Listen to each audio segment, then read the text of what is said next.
ایلیتس هم گرفتم و دارم مهاجرت میکنم دیگه منم. چی گرفتی؟ ایلیتس 10. 10. آها یعنی از حدش هم بیشتر. باریکلا. شما که زبانتون خوبه اینا رو ترجمه میکنین لطفا. None of your business. نون تو بیزنسه. آفرین. I'm too funny. من طوفانی هستم. طوفانی. باریکلا. American. خب امیر میتونه 100%. بعد به من بگین که I'm fine and you. من فیلم دارم. تو چی؟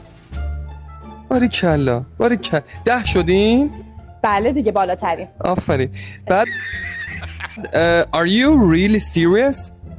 سیروس آیا تو رئالی هستی؟ سیروس هم دارن اونا. بله. خوبه. من ترجمه میکنم و داشتین. بله ممنونم. Another one. نادر اونه؟ نادرم دارم. I can't stop smiling. نمیتونم اسمایل رو متوقف کنم. اصلا من خیلی بهره بردم. این آخریشم بگید. خواهش میکنم. I'm sad. من 100 هستم. من یعنی تهشم 100. مهاجرت میخوایم بکنیم؟ بله امریکا. حتما انشالله. فقط